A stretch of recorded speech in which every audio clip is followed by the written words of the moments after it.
Amp Media Production presents Gypsy Soul, your one-stop shop for letting out your inner gypsy.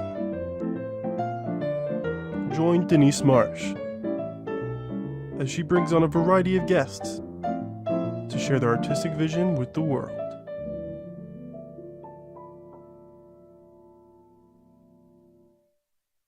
Thursday, everyone, and welcome to another exciting episode of Gypsy Soul. I'm your host, Denise Marsh, and I'm so happy to be with you guys today. So, sometimes in life you really want something and you're not sure that you're going to get it, and you keep thinking about it and you keep making a plan and you manifest it, and then one day it happens and you just have to look back at the process. That's how I felt when I did the Read It Write It Festival last Saturday at the Wellington Green Mall, hosted by author Heidi Hess and a good friend of mine. I felt like, you know what? I can rest on my laurels now. I earned this. I can be proud of my books. I finally come into my own. And I think that was one of the first times that I actually said that, that I felt that confident. So this transformation was very important to me. It really made me feel like a star with the 29 other amazing authors that were there. And it gave me courage to show the world that I could be who I want to be, and that I'm still transforming, and I'm still meeting new parts of myself. So I want to share a poem with you that's going to be in my upcoming book, and it's called Meet Yourself, and it speaks to this philosophy of meeting yourself and feeling like you're coming into your own, because I don't think we've all met ourselves yet. I think there's parts of ourselves that we still have yet to meet. So I'd like to share that with you before we do anything else. It's called Meet Yourself. Let me introduce you to someone you think you know, someone who wants to meet you, someone who is a stranger. On your way to happy, on your way to sad, you will meet yourself. A meet and greet to claim your future. Will you be ready? Pretty powerful stuff, huh? So, are you ready to meet yourself, your gypsy self? So today's guest has a lot to share with the world. She shares her amazing artistic gifts with children every day and teaches them how to build their own confidence to create beautiful artwork. She also creates captivating graphic art. After a short commercial break, you'll meet the one and only Alexi Elias, an art teacher at my school, a graphic mixed media artist, and a wonderful person who has a lot of great stuff to show with you. So don't go anywhere. After commercial break, you'll get to meet Alexi. See you soon. Hey there, have you heard of the new show Gypsy Soul? It's hosted by the one and only Denise Marsh. Listen in as she helps you release your inner gypsy with the best in South Florida, with plenty of special guests with their own talents to inspire your inner gypsy. Tune in every other Thursday on your preferred streaming platform. Welcome to the Chocolate Spectrum, nestled in the heart of Jupiter, Florida, where every sweet indulgence tells a story of hope. Founded by Valerie Herskowitz for her son Blake, who is on the autism spectrum, the family-owned Artisan Chocolate Company has been spreading joy since 2013. Here, individuals with autism and other developmental disabilities are empowered with training and employment opportunities, which not only give them purpose, but also teach valuable skills. Support a greater cause with your exquisite treat by shopping in-store or online at shop.thechocolatespectrum.com, with shipping nationwide all year round, or call at 561-277-9886. The Chocolate Spectrum, where every bite makes a difference.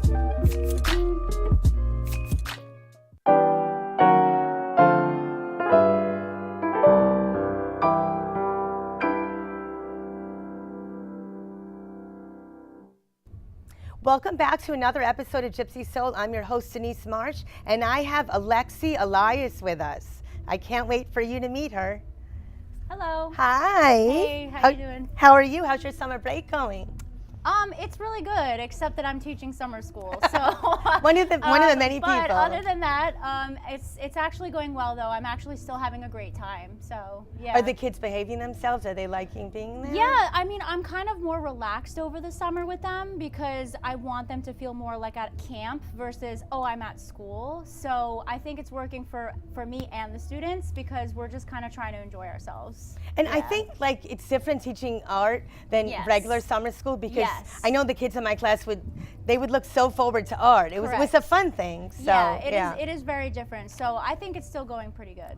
Yeah. Well, I'm sure we'll hear about it when they come Yes, back. yes. Yeah. But do you get a little break before the year starts? Yeah, so I do get 2 weeks. Okay. I know it's not a lot, but I will definitely be treasuring those 2 weeks. So summer school will be ending the 3rd week of July. So I'll have You've off Fridays too, though. Yeah, don't you? and we have off Fridays over the summer, so that was really great. I probably wouldn't do it if we didn't have off Fridays. So yeah, we get 2 weeks off. You know, when they used to have summer school, they used to have the days ending at 12:30, 1 o'clock. No, now It's so the different students now. are leaving at 2 or 2:30. Yeah. It's a longer day. For Yeah, them. so. So it's no secret that art is your big passion, and the more artists I know, the better that I get learning about art. But your art is very powerful. The kids in my class were always talking about how it was so different, and they meant different in a good way. So when did you decide that you wanted to actually teach art? Yeah, so I actually discovered that I wanted to teach art probably somewhere around like 2016. I had just got married that year, and I had a education degree, and I also had a certification in elementary education, and I was an artist. I had been an artist for a while, and I had never attended formal art school. So I realized very early on when I started teaching that, oh wow, teaching a grade, like I was actually a 2nd grade teacher, I was like, this is not for me. I really need to merge the two things because it would make me much happier. You mean regular ed? Yeah, I had taught regular ed first. So different. So I did 2 years of that, and I realized that it wasn't for me. So I actually decided to get my art certification in 2018. And that's when I had started teaching art. I taught in Tampa in 2018 for that school year, and it was really great. So that's when I realized it, that when I had started teaching regular ed, I was like, oh no, this is not for me. That wasn't your passion, that's no, why. it wasn't. And so, because I had been an artist, so I was like, I need to merge the two. And Did you sneak in the art? Yeah, like we would do really fun. I think that I would sneak in the art, but one thing that I enjoyed about being a gen ed teacher was I do feel that all teachers are creative because you have to be able to think on your feet, but you also have a lot of freedom and flexibility to kind of create, at least the experienced teachers, you can kind of like adapt the lessons as long as it's following the curriculum. As long as it's following the curriculum. Yeah. And so I enjoyed that part of it. And so so then I never looked back when I left the general. I didn't know that about you. Yeah. That's so interesting. Yeah. I realized early on that I didn't want to continue on that path. It's so funny. I see you all the time, and I'm learning all these great things about you. Yeah. So we'll have a special bond now in the halls. Definitely. We see each other. Definitely. So Alexi has so much great art to share with us, and I won't have time to get to that. So, but before the next question, I would love it if you could share some of your art with us, some of your favorite pieces that you brought. Tell us a little bit about it. Sure. So I brought quite a few things because I wanted to showcase the variety. I really enjoy working on portraits, and I also enjoy working with traditional ink and fashion illustration. So on the table, one of my favorite artworks is probably this one. This is a illustration of a woman in Manhattan, which I grew up in New York. I left New York when I was 13, but it still has a huge influence on me. And so I love this illustration. You're always in New York. Yeah. Always. Yes. And so another one of my favorite pieces is probably this one right here. I just finished this recently. It's called Save Your Tears. And I love, just the female essence kind of. I always work with that no matter what I'm doing, illustrating or acrylic. Is it autobiographical? No, I don't think so. I think more so I kind of just want to tell a story. Yeah. So it's not always my story, but it's a story, whether it's a story in my head that I've created about a person, or whether it's just something that I, really envisioned. I would say maybe sometimes they might be autobiographical. That's possible because I'm always painting women. But it's got to be someone's story, right? Yeah. So this one is really, I love this one. This is the first artwork I felt proud of in a long time. It's very calming. Yeah, so I love that. And then I had also just recently finished this one. It's called Meadow Muse, and I loved that one too. So I did bring a couple of my favorite artworks with me, and so yeah, those are a few of my favorite pieces. You know what I love about it, and it might sound trite, even though it's not, but you could change like the hair color. Like, you know, I remember when I was sick of my hair color and I changed it, you could just every time that you get sick of a hair color, you just you come up with another hair color. I love that. I love that aspect of so I love these few pieces that are with us here. And to these two pieces, do they tell a story together? I know we put them together, and I said to you that, you know, that it looks like they're telling a story. Do they sort of go together with the theme? I would say that they are part of like a series that I started working on digitally first, which I wanted to incorporate roses. I don't know, I was just kind of like in the mood because I hadn't really done roses in a while, and they are definitely part of a series. I have a few more on the back burner that I want to kind of add to it. So I would say they do go together. I wouldn't say like in a necessarily detailed way, but they do as a collection, kind of like in your poetry. When you make a collection, you might have a theme, or you might have things that just go together. Yes. So these are part of the same series, like kind of Picasso had a blue period. Yes. This is like my rose period. So they do go together. Did you actually, because the detail is wonderful, did you actually have roses in front of you? I always wonder about artists. I have fake flowers at my house. So I have a variety of fake flowers that I do put on my art table. I have like roses and peonies and little ones, baby's breath. So I do look at the actual fake rose or the fake flowers. So I do best when I'm looking at something. I always have to look at something. I'm not one of those amazing, you know, prodigies that can just have something in my head and boom, it's on paper. But that's okay. That's very rare. That's what makes you unique. Actually, that's actually very rare. A lot of people don't realize that, but that is very rare. Normally, an artist will have to use tools at their disposal, and a lot of times that's a reference. And you have.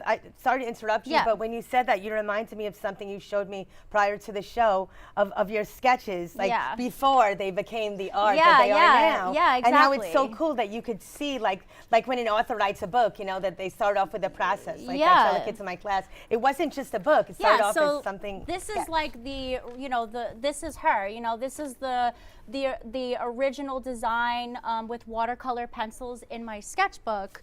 And I'm a planner. You know, I'm an artist that plans my art.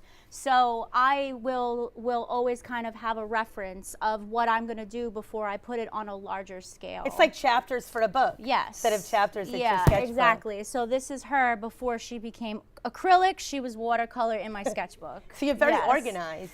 With my art. With my art. With everything else, no. It's the same thing with me in my book. I'm not. Yeah, you should see my house.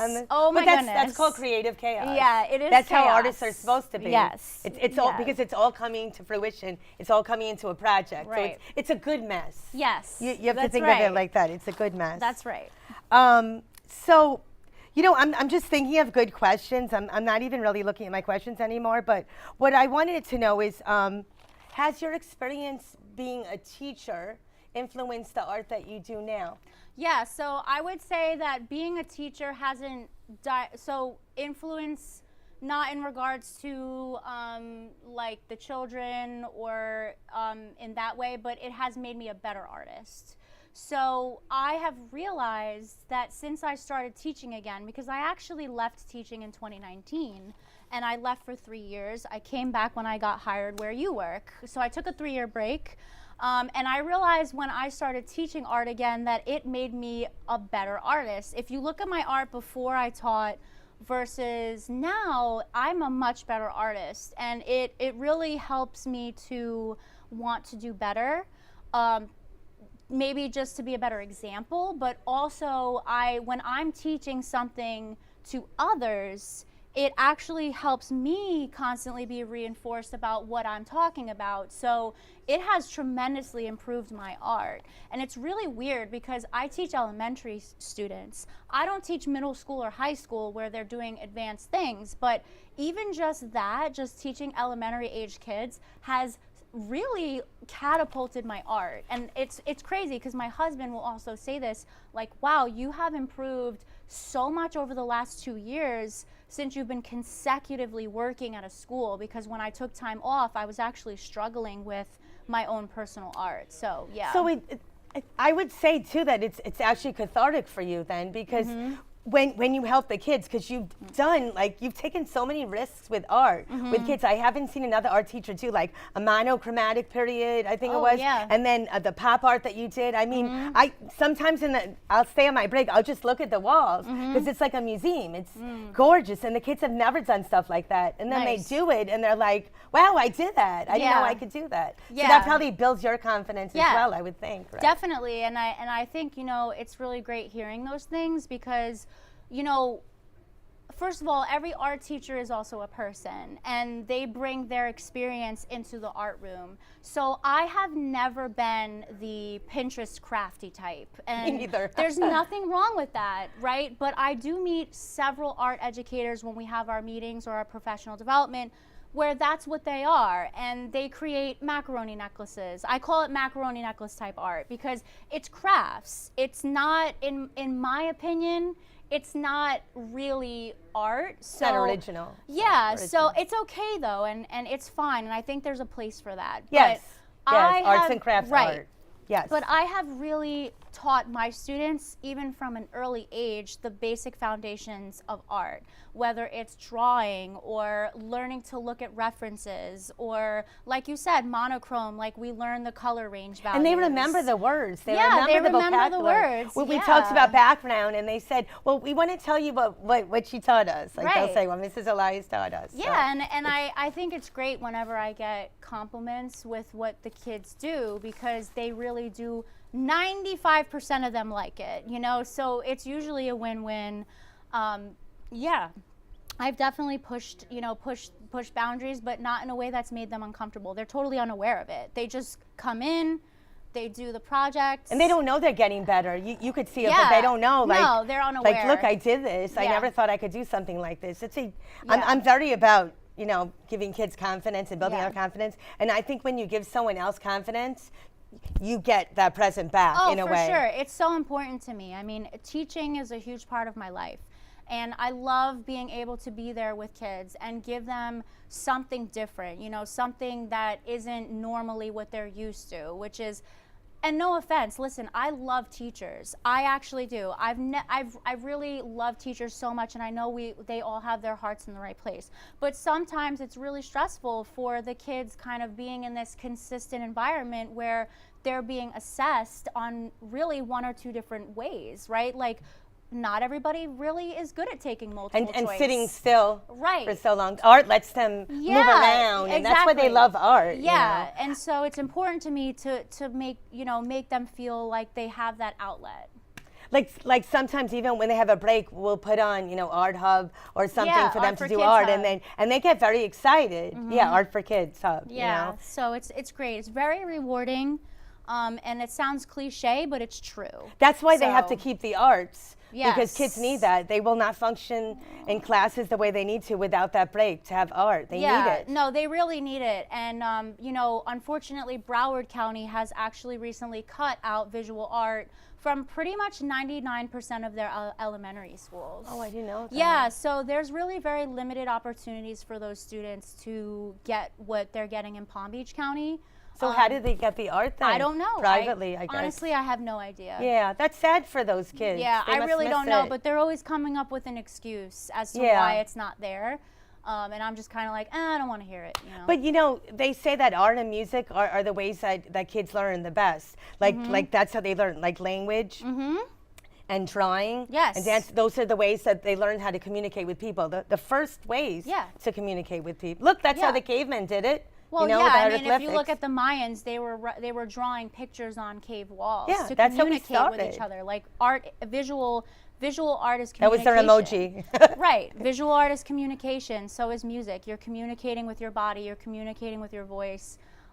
So yeah, I definitely feel, you know, very, very happy with what I do every day. Well, you're doing such a good job with the kids, and I mean, the walls look so beautiful. Like Good. I always feel like I need to compliment you when I bring the kids to art, because Yeah. it's just always something exciting happening. Well, I like especially that. the pop art. I Yeah. love. What was your favorite to teach them? Yeah, so I have a core favorite project. I mean, it is the 5th grade end of year portrait project, where they get one color. Oh yeah, And then we put all the pictures on the wall. But other than the 5th grade portraits, I really enjoy when we work on like some abstract watercolors, or when we kind of the ones that a couple of your students had in an art show for the county. We just did some watercolor flower gardens. Yes, I remember that. Yeah, I love that project. I remember that. Yeah, that's one of my favorite projects. I was very impressed with the work that came out of that. Yeah. I yeah. was shocked. It's a great one. It's very colorful and vivid. And I love how you make the kids, I don't want to say it's a real artist, but like the way that their name is signed Yeah. and the paper that it's on, it's very special. It's Yeah. very authentic and, Yeah. and special. Yeah. So when they don't even want to put in their backpacks. Like it's treated like very professionally. Yeah, and, yeah. And that's I love one that of my about favorite it. projects with the kids. Not a lot of people do that. Listen, it's a tough job not for me. I'm not trying to sound, like giving myself, but when we meet with the art teachers in the county every so often, one of the biggest challenges and why they don't paint with their students is because they're not given the resources or the knowledge on how to do that within a 30-minute class. So It's rushed. Yeah. But there is a way, there's a system, and new art teachers struggle with that. So I get why they avoid paint. Because it's not just about making art when you're a teacher, it's also about controlling the environment and getting That's the hard everybody part. out, and routines and safety. So it is tough, but you have to take away from the fun a little bit to go over that. Yeah, you have to, because if there is no order, there's chaos, and if there's no chaos, then nobody's making anything good. Yes. So we have to have order, we have to have chaos. So I've really developed my own system several years ago where it's very easy for me, which is why we can make those beautiful things. But Alexi, I could talk to you all day. Yeah. I mean, literally I all know, day, and I then know. I'd go into someone else's show. But before I do my ending, can you tell us where we can see more of your art and how to contact you? Yeah. So my website is really easy. It's my name, alexi-elias.com. Nothing hard. So I have prints available. I have more of my originals on there. And I'm on Instagram and TikTok a lot. So my Instagram and my TikTok is just Alexi Elias Art across the board. Facebook too, but I don't have as much interaction on Facebook. So just Alexi Elias Art, that's where you can find me on social media. I get quite a bit of interaction on there. So Do you do art shows? yeah, so I used to do art shows, but I started getting tired of hauling my things out and setting up for quite a long time. So I've only been back in Florida for a year and a half. So I'm just getting myself back to the point where I might do some like outdoor art shows maybe in the fall. But I am currently on submission. You heard it here first. Yeah, so I am currently on submission though. Like some of these pieces are currently submitted to Call for Art that I do mostly on the internet, and if I get accepted, I'll ship them my artwork. So yeah, and I've done a lot of underground art shows when I lived in California. I've done chocolate and booze. I've done chocolate and art, and then I like the booze yeah, thing. but then pancakes and booze. Actually, it's called pancakes and booze. So I participated. That'll be for another show. Yeah, I participated in that one. So yeah, I've just been back here and starting to get myself back. Did you make up the title? I'm like fixated on this. No, actually, Pancakes and Booze Art Show is a huge corporation. They have underground art shows all over the country. So if you go to their website, which I'm not paid sponsor or anything. But if you go to their website, Pancakes and Booze, you can actually find several art shows that they will be putting out. They don't come to Florida till the fall and winter because it's too hot. Yeah, I don't blame them. But it's actually very cool environment. It's usually in like an underground warehouse space. They'll have a DJ and a live band, and they have all artists that have not yet been discovered. So I have participated in that for a few years. You just do a little bit of everything. Yeah. But Alexi, I'm so happy that you came to the show. I know I asked you a couple of times during the year, and we were trying to get a good date that you could come, and everything just worked out. Yeah. I mean, you just line up everything, and you've been a great guest. And I hope one day you'll come back again with, you know, your the piece that you're working on with the pink hair. Yes, that's my in progress. This gorgeous piece behind you, Yeah, which looks finished to me. But I've been working on that for a year, not because it's too difficult, but just because I have like ADD. I think we all do. I get so bored. So Me too. I start something and then I go to another thing. So yeah. But that's part of being an artist, I think. Yeah, I think so too. It's part of being a writer too. Yeah. But so we're all of us at the studio want to see that more progression with that. So again, thank you so much for being on the show. It was wonderful. It was wonderful to see how you started in art, and the kids just love you at school, and this is like a whole new dimension for you. Yeah. So you'll keep progressing with it. Yes. So I hope everyone enjoyed the show. I hope that it touched your gypsy soul, because I know it touched mine, to feel free and to literally let your colorful personality come out, as Alexi showed us. I know that sometimes people are afraid to do that, but you have to remember not to let anyone ever take your shine, or your color for that matter, because you deserve to be happy, you deserve to shine, and you deserve to find color in your world. And hopefully Gypsy Soul does that for you. I know Alexi did that for you today. But you know, sometimes we have to remind ourselves that our inner gypsy needs to come out at even the scariest of times.